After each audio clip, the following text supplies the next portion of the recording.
Once again, Amad Diallo is the saviour for Man United. A hat trick, the hat trick hero, the young boy from Ivory Coast is once again the saviour for Man United. Guys, we're going to go through all of the details in what was a crazy, crazy game.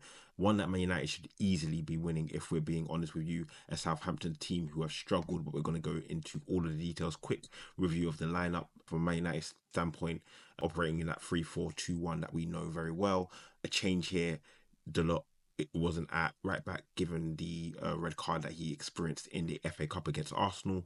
Amad came in the wing back position, Mazraoui on the opposite wing back. The back three was slightly changed with Maguire coming out, De Ligt moving into the middle, and Euro at right centre back. We will cover that as well. Agate and Mainu in the midfield, Garnacho and Fernandez just behind Hoyland. From a Southampton standpoint, very similar in terms of how they operated. Diblin and Soleimani behind Fernandez, Aribo in the midfield, Sugawa in the wing-back position with Kyle Walker-Peters, and Harwood Bellis and Bree at the back with Bednarak and Ramsdale in goal. So no major surprises. Seeing Euro start was a little bit of a surprise, but I knew there was doubts about Maguire playing today. And again, when we go through the game, I'll be honest with you, Man United should not be having trouble with Southampton. If we look at the table and we look at where Southampton are, one win in the whole season, one win, three draws, 17 defeats. This is not a team that you should be playing with.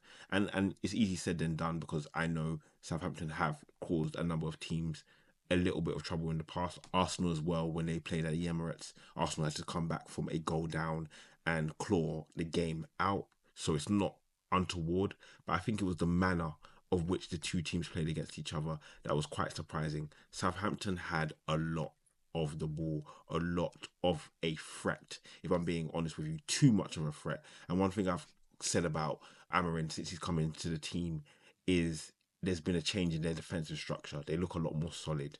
And in this game, they didn't look solid. They looked very, very vulnerable. And one of the reasons why is because Euro kept getting exploited in this area here. He kept getting exploited by Soleimani. I'm not really sure what these ratings are, if I'm being honest with you, because Soleimani and Diblin played very, very well in my estimation, causing a lot of threats in a limited attacking team that Southampton are. Soleimani was running in this channel with Euro. He was causing Euro a number of issues. He looked out of his depth and he was showing his age, if I'm being honest with you. But the quality is there. I do believe it with Euro. Is he going to get to the levels that many think he's going to reach? Only time will tell. And 1-0 down to Southampton at home is never a good situation to be in. And the problem was that Man United weren't looking overly threatening themselves. As the game get as the game went on, it seemed to me that Man United would get that breakthrough eventually. Southampton were ridiculously open. Ridiculously open. They go into the second half, obviously, with the lead. But Man United were gaining more and more control. You can see where they had the domination before. You can see how much of the ball they had before the halftime break. After that, you can see it quickly diminished. Not only did they lose control, they lost all of their shape. And that's the reason that Southampton, unfortunately for them and their fans, will be going down. Defensively, abysmal. Abysmal, abysmal, abysmal. If I'm being honest with you. Again, I'll go back to their recruitment. You get Ramsdale and okay, Ramsdale is a okay goalkeeper. You spend nearly 30 million on him. This whole backline needs to be invested in. Your midfield needs investment. Your attack needs investment. Not smart utilization of money at all. And that's an albatross that you will be carrying down to the championship. Unfortunately for Southampton, recruitment when coming up to the Premier League is vitally important. But we've covered Southampton's faults. We covered their failings. We covered why we think they're going to be going down, unfortunately. But let's cover the star man, and that is Amad Diallo. What a player, what a performance. Firstly, if you watched Amad when he was on loan, because he didn't get a great opportunity when he was at Man United initially, when you watched him on loan, you could see the quality. His loan should have meant that he came back to Man United starting.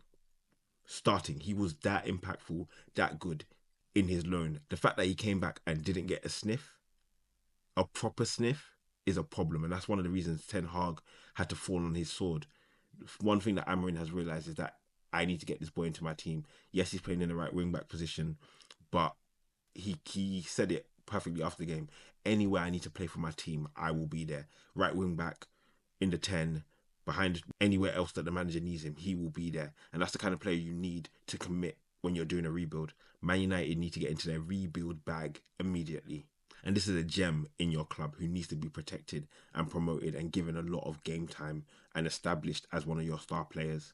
To me, he should be playing in this 10 position with Fernandes when the time is right. He is doing very well in this right wing back position. It does give him a special ability to attack in different ways that he probably wouldn't have had previously. Going back to his performance, again, the 3 goals, he dragged Man United back into this game with his hard work, with his determination, with his quick thinking. And again, I would say it was sloppiness from Southampton in a number of areas, but he was there to capitalise and he was active and he was efficient. He took advantage of his opportunities. What else can you say from the young man? Diallo is somebody who should be promoted within the team ahead of the likes of a Garnacho, in my opinion. I know there's been reports about Garnacho and Rashford. Let them go. Go as quickly as you can. Clear the way for players like Amad to play in a more advanced position if that will benefit his performances, which I see no reason why not. I think he can operate in this position very, very easily. Apart from him, if I'm being honest with you, a lot of the other Man United players should hang their head in shame. I'll be honest with you. Apart from Mazraoui, he was really good. I wouldn't really shout out anybody else in a major fashion. Southampton at home should be an easier game than they made it. And again, they're not the first team to struggle against Southampton. They might not be the last because they seem to have gained a lot better than they were under Russell Martin, if I'm being honest with you. But they've got a long way to go because defensively, being that open away from home when you've got the lead is not a good look at all from a Man United standpoint.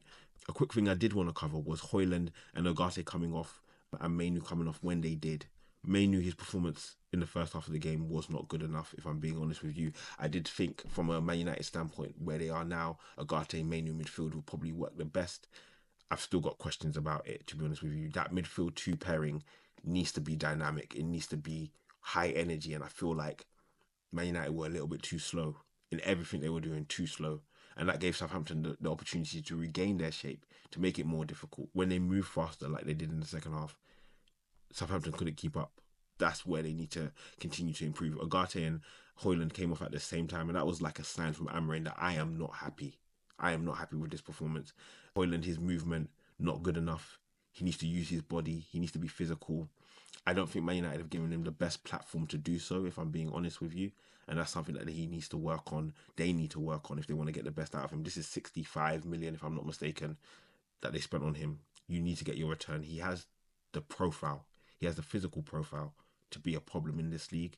And it's for the management, the coaching staff, for him to get out and harness that ability. Not good enough from him. When Joshua Zirkzee did come on, I think it was definitely a better performance. He did seem to gel the attack a lot better. Anthony, not a good performance. He missed a gilt edge opportunity that could have been the equaliser, and it made it a lot more difficult for Man United than it needed to be.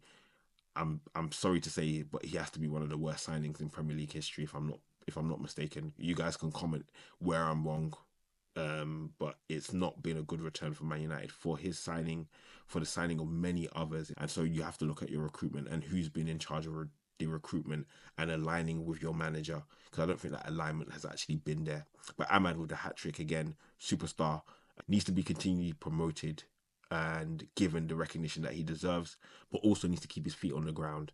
And listening to his interviews, listening to him talk, I have no doubt that he will do so. Man United have a lot of work to do. There is a rebuild that is needed, but they've got a couple of players who can kickstart that rebuild, and Amad Diallo is one of that. Is the hat-trick hero. He is the reason that Man United won, and we'll take a quick look at the table for the two teams. As mentioned, Southampton only 1 win, 3 draws, 17 defeats. They've scored 13 goals in this whole campaign. No team is near that. Everton might be as bad attacking wise, but from a defensive standpoint, nowhere near.